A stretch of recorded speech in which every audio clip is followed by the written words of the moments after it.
This is a short video on the Sage Intacct for Education fixed asset module.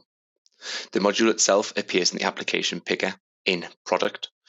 Within a side menu of fixed assets, we have various component menus to choose from.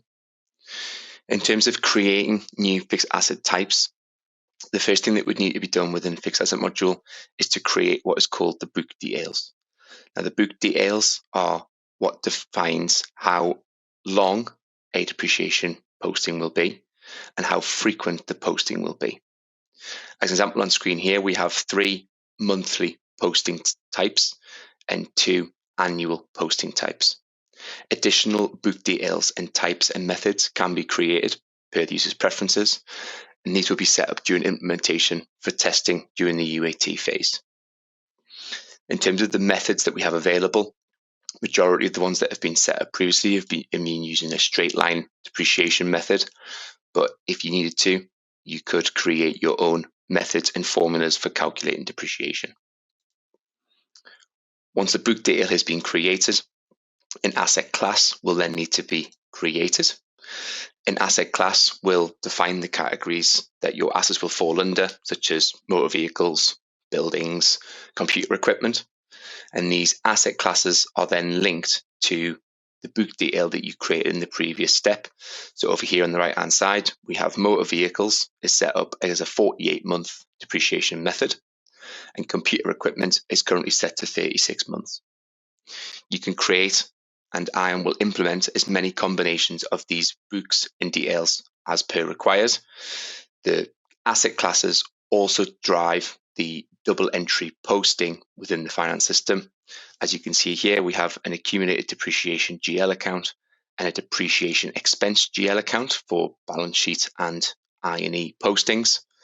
Depending on the combinations required and the chart of accounts that you are using, as you can see here, we are using the Department for Education, the ESFA chart of accounts methodology. Additional codes can be created, but this is what has been implemented so far. Once your book details and your classes have been defined, your assets can then be created. There is various options to create your assets within the finance system. You can manually create an asset by going into the fixed asset module and then sitting and creating a new asset. You'll see various errors, such as things like that you cannot create assets at console level. So in this environment, we have specified that assets need to be created at school level. That can be toggled if you're looking for more of a central finance function and all your assets to stay at the central top level. You can reverse that and everything be created centrally. Within the asset screen, you've got various options, including asset tags, warranty expiry dates. You can have warranty expiry emails sent to you as well. So it's a full asset tracking module within the finance system. There is date, place, and services, asset costs, relevant things that you would need to create your financial depreciation module. You will also see in the finance system further down, you can tag what's called the Intacct for Education dimensions, such as which school it belongs to. Does it belong to a particular employee? Is it allocated to a certain department and a certain supplier, and potentially a serial number? There is also options down the bottom, as you can see here, to add attachments to the fixed asset register, including photos of any warranties and any service logs that are required. Typically, assets are created through user processing. So for example, if I just toggle to a different screen, we can see here that I've just created a supplier invoice for North East Coaches. We have a reference of the new minibus for the sixth form rugby team. All other information for the invoice can be added in here. We can add an attachment, which could be a drag and drop, or it could be an email that's been forwarded into the system. The key down the bottom is that when you choose your financial GL account, so if I choose in here that 150100, which is the motor vehicles balance sheet code, I can then choose my amount. So let's put in £10,000. I have the option in here to choose a department. So potentially this could be for the PE department. Doesn't have to be, that isn't optional. Obviously location is required, so we need to know which school it belongs to. We'll just put in no tax for this example. And then in some additional fields down the bottom that can be moved onto the line level for the user, depending on how often these assets are created. We then have the option in here to choose asset classes. So this then links back to the configuration that we were just in to choose either a motor vehicle, asset GL posting date, so when was it going to be purchased, asset name, so this could be minibus 3, date placed in service, so to put the same date as that one, and then physical location we don't need to worry about because we've already chosen the school location on the actual transaction.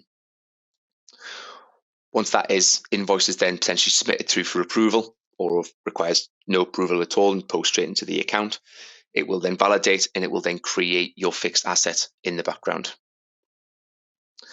So if I move into an entity that has an asset created, so if I go into my fixed assets,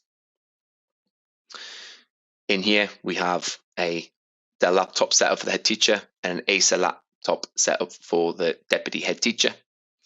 You can see that the assets are now in service, they are okay, validation, they have been posted with the value and they are currently partially through way posting the depreciation. At any point, I can come into the assets, I can click on the asset name, and I can drill down into more information. So we have a financial depreciation tab in here, which gives us the due depreciation. So we have 2 postings to make, one for January and one for February. We have various toggles in these screens to either view the information by, so I can group by status.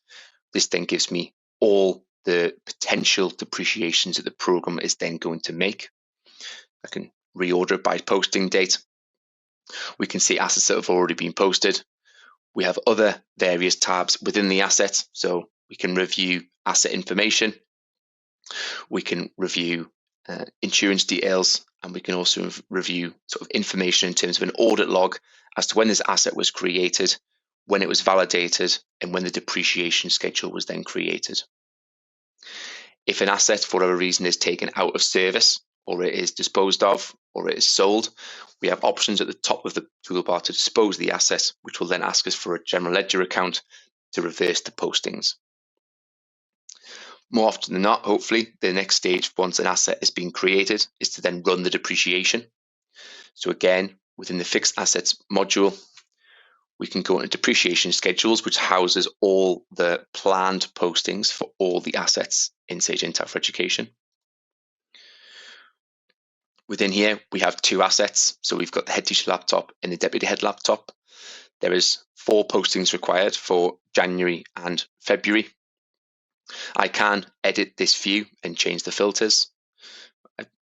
Typically what I would do is I would then select all records rather than individually ticking them all. And I can then go through and I can then post depreciation. I do have other options to mass update or change the status of assets. So again, for example, if many assets were damaged during the school year, we don't have to do them one by one. We can handpick multiple assets and update their status. But if we post depreciation, so verify the login, apply any validation rules to make sure that assets can still be posted. We can override the GL posting date if need be. Ideally, we would then just click yes. It will also send us an email upon completion. Again, if you've got hundreds, potentially thousands of assets to post on a monthly basis, you don't want to sit and wait for the program to catch up and post them all by one. So if we click yes to that, the program will then go through, make the depreciation postings. And what we'll then get, if I just move to a slightly different tab just for time, we then get in the general ledger within Sage Intacct, under journal entries, where journals are categorized into different types. We specifically have a fixed asset journal record. If we go into view transactions, we can then see that the top 2 postings or the top 4 postings that are in here currently are the 4 assets that we've just depreciated. What I can then do is click into view the journal, and I can then see that it's posted the double entry between the I&E code and the balance sheet code that we set in the very first step. It's chosen the location, and it's also chosen the department that the asset was tagged against. These other dimensional values are optional, but this should cover all the necessary components for the fixed asset module of Sage Intacct for Education.